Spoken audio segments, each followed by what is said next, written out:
say Crawford. If you go down the list and ask me about tactical advantages, most of them are Crawford. What Canelo has is size, and as a result, physical strength and punching power. And a neck as wide as Broadway, for crying out loud. Right. The thing that I don't like about Canelo is that it's like almost every shot has to be a power shot. It's a power shot, yes. They both hit hard. Because and you can see the strength. You know, when I was fighting against Crawford, I didn't think Crawford was that strong, but when he kind of moved me around a little bit, he is very strong as well. So look, yeah, but why does he need to give that much away? He's pound for pound #1 in the world. Why does he have to go up and fight Canelo? Max Kellerman and Stephen A. Smith recently broke down the potential showdown between Canelo Alvarez and Terence Crawford. Stephen A. leaned toward Crawford winning by decision, but he emphasized the need for caution. He recalled Gervonta Davis's warning that Crawford could run into trouble if he allows himself to engage too much in toe-to-toe exchanges. Given Canelo's natural advantages in size and power, Stephen A. argued that Crawford's path to victory lies in his defense, speed, and ring IQ rather than relying on physical strength. Neck as wide as Broadway, for crying out loud. Right. The thing that I don't like about Canelo is that it's like almost every shot has to be a power shot. It's a power shot, yes. And that's not beating Crawford. I will confess, I think Gervonta Davis's trainer, Cal, I think he said this. He said Crawford could find himself in trouble, and I'm not sure it was him, but I think it was him. He said Crawford could find himself in trouble if he decides to engage with Canelo, because Canelo is the naturally bigger, strong fighter. And I don't care that Crawford's gotten bigger, and I don't care that Crawford's going to go in there just as big as Canelo. Canelo is accustomed to... Meanwhile, Max Kellerman pointed out that Terence Crawford's overall skill set appears sharper, giving him a clear technical edge in the matchup. He acknowledged Canelo Alvarez's durable chin and naturally larger frame, noting that his bigger skeleton provides added strength in physical exchanges. However, Kellerman observed that Canelo hasn't looked as dominant or as crisp in his recent performances, suggesting a slight decline in form. This creates an intriguing contrast: Crawford's sharp skill and precision against Canelo's size and resilience. In the end, Kellerman framed the fight as a true clash of timing versus durability. A great chin. But in terms of, if you want to go skill for skill, especially the recent version of Canelo, who's had to turn into a seek and destroy guy, who had to learn as his career went on to cut off the ring and not just follow guys around. Like Lara, Trout, Floyd, he followed those guys around. He had trouble because he's really a natural counterpuncher who wants you to come to him. But in recent years at super middleweight, he's gotten really good at cutting off the ring. Again, last fight notwithstanding. So as an overall suite of skills, recent vintage, it's been Crawford. Okay.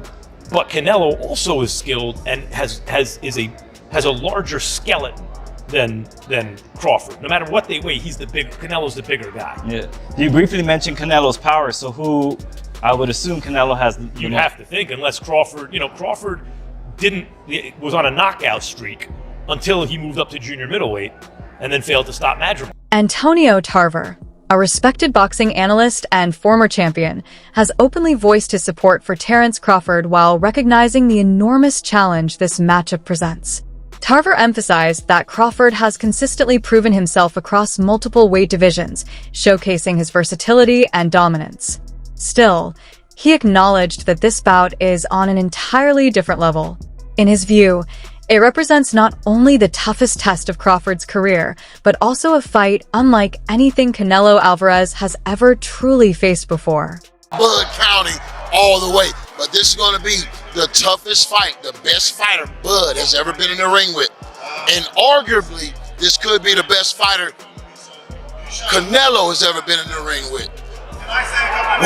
We'll find out which one is which on September 13th. Antonio, I appreciate your time. Safe travels back home. Man, I appreciate it. Thank you. Thank you, Antonio. Timothy Bradley Jr., known for his sharp boxing IQ, believes the opening round of Canelo versus Crawford will be a calculated and measured affair. He predicts that neither fighter will take unnecessary risks early on, instead using the first round to study each other's movement, timing, and openings. Bradley highlighted Crawford's tendency to remain patient in the early stages of big fights, preferring to observe what his opponent brings before setting traps. Similarly, Canelo has often used the opening round to gauge distance and make adjustments as the fight unfolds. According to Bradley, this chess-like approach means fans shouldn't expect fireworks right away. Instead, the first round will likely serve as a tactical exchange of information between two elite fighters. Crawford wants to feel his punching power as well. In the beginning, it's all the position balance. Like both guys are trying to get balance and trying to find their rhythm. Understanding their distance to where they can punch and at the same time avoid getting hit. It takes Crawford a little bit more time than I would say Canelo to get right to it. Canelo, although he is a prolific counterpuncher, fantastic counterpuncher, he tends to find his spots a lot quicker. And the indication of that is when, if you look at any of the boxers that Canelo has faced, Trout, even Danny Jacobs, even when he fought against Charlo, you just check out the first round. He usually takes off, just feels the power, cruises, see what these guys know, a couple of feints, level changes, gathering information, right? Crawford does the same and similar things. So I think the first round's going to be a real calm and cautious round by both fighters. But in the second round, Canelo's going to start applying that pressure, man. Pre-engagement with Crawford is a little bit more difficult than a Charlo, okay? Now, let me explain this. So pre-engagement is the movements before you get into that sweet spot, which is mid-range, to be able to let your hands go, right? Both guys are trying to counter each other's movement. Both guys are looking at each other's, hands, trying to anticipate what they believe is going to come next. Amir Khan, having shared the ring with both Canelo Alvarez and Terence Crawford, offers a rare and valuable perspective on this matchup. He emphasizes that Crawford has already solidified his status as an all-time great within his natural divisions, particularly at welterweight. Khan cautions, however, that boxing has weight classes for a reason, and moving up against naturally bigger fighters comes with serious risks.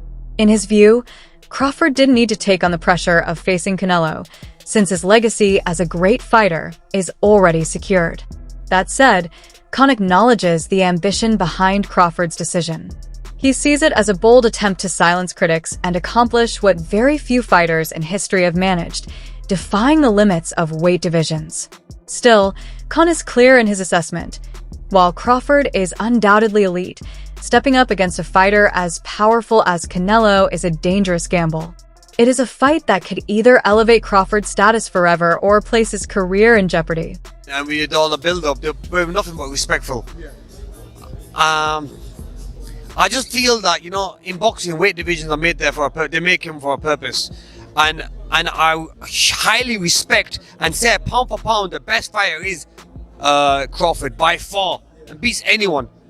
But when you start putting weight on and you go up a weight and you fight these guys like Canelo, even though Canelo might be now getting a little bit older and might be slowing down a little bit, but he's still going to be very dangerous. That punch power, you're still going to get tagged, you're still going to get hit. You're going to have to spar heavier guys to get ready for that anyway. So you're going to be taking a lot of wear and tear anyway. You're going to have to put adding a few pounds on. Does he need to put that pressure on himself? He's done what no one's ever done before. 2-time undisputed world champion. So why not just enjoy? But obviously you want to go for that next challenge.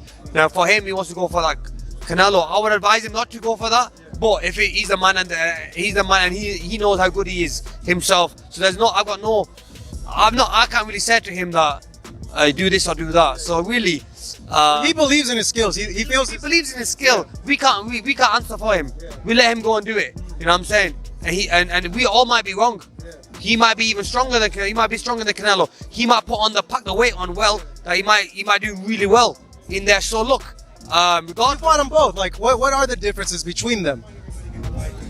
Obviously, it's weight. Canelo's strong and is easily hit. Very easily hit. Very easily. Compared to when I fought against Crawford, I couldn't hit clean. So really, that's the difference. And they both hit hard. Because and you can see the strength.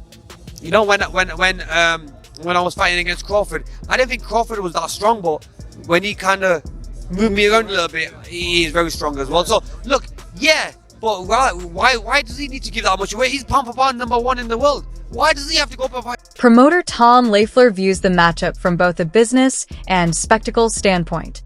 He points out that Canelo Alvarez and Terence Crawford are two of the biggest names in the sport, each bringing enormous fan bases that span across nations and demographics. According to Lafleur, very few modern fights can match the sheer magnitude of this event. It's not just a battle of skills, it's the collision of two empires. On one side stands Canelo, the established face of boxing, and on the other, Crawford, the surging pound-for-pound king.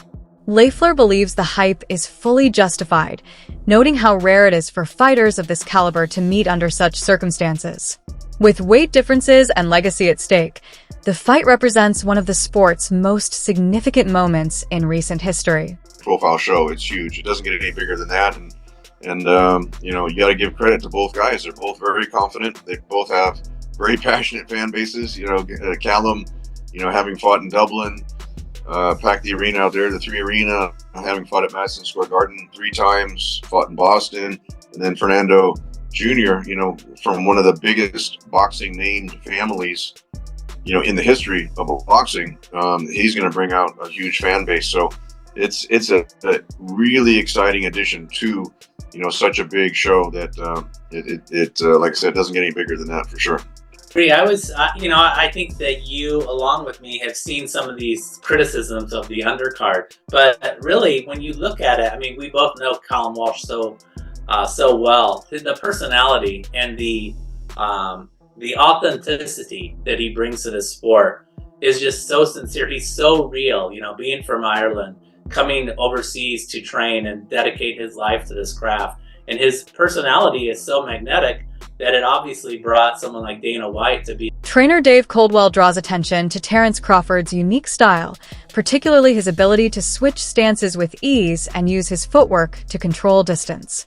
He argues that Crawford's leg movement is one of his most underrated weapons, enabling him to create angles, frustrate opponents, and dictate the pace of a fight, even against a powerful pressure fighter like Canelo Alvarez.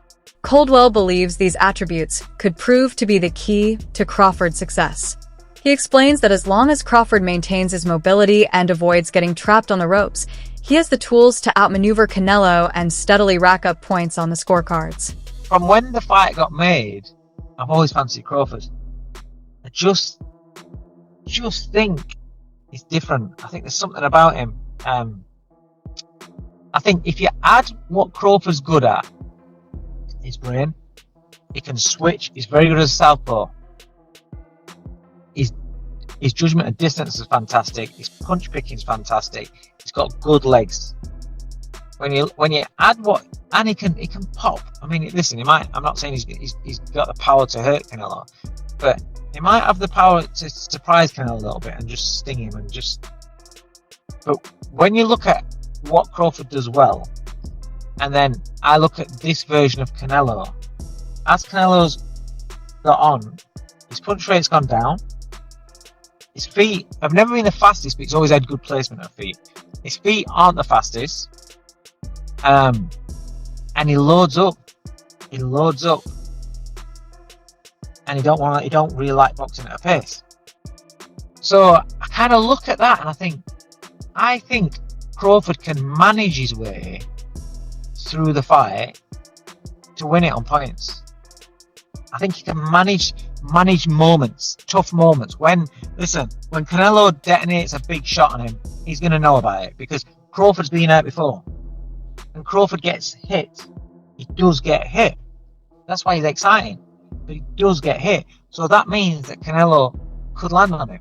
I just think that Canelo will land a bomb and Crawford knows enough to tie up, to get off at an angle, to get that distance. Jeff Mayweather zeroes in on the issue of weight and natural size, calling it one of the most critical factors in the matchup. He notes that Canelo Alvarez has long been dominant at super middleweight, a division that perfectly suits his natural frame. In contrast, Terence Crawford is stepping up to a weight that isn't truly his own, which raises concerns about how the added pounds could impact his speed, stamina, and overall durability. Mayweather emphasizes that this difference is significant. While Crawford must adjust to a new physical demand, Canelo enters the fight fully comfortable at the weight. According to Mayweather, that natural comfort gives Canelo a built-in advantage, as he won't be forced to make any drastic changes to his body heading into the bout. Big factor. I mean, this is a weight class that Canelo is already, owned. He owns his weight class. And so, I mean, and he even went up higher.